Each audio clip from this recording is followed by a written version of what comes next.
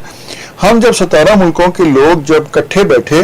تو بہت سارے مواقع سامنے آئے. جیسے فار ایگزامپل ایک آپ کو انٹرسٹنگ بات بتاؤں کہ جیسے ہی ہم نے یہ کام شروع کیا آپس میں جوائنٹ ریسرچ اور جوائنٹ پیپرز لکھنے کا، تو کووڈ آ گیا. کووڈ میں آپ کو پتہ ہے کہ سب لوگ گھروں میں بیٹھے اور زیادہ کام آن لائن ہو گیا. مجھے تنزانیہ سے ان کی 2 یونیورسٹیوں کے مختلف پروفیسرز نے اپروچ کیا، کیونکہ تنزانیہ بھی اس کا حصہ ہے، تو انہوں نے مجھے کہا کہ جی ہمارے اسٹوڈنٹس کو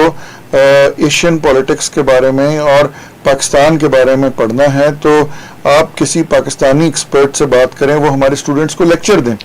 کووڈ کے دنوں میں پاکستانی کچھ پروفیسر حضرات کو میں نے ریکویسٹ کی کہ جی اس طرح چائنا ادھر تنزانیہ میں اسٹوڈنٹس ہیں تو ان کو لیکچر دیں.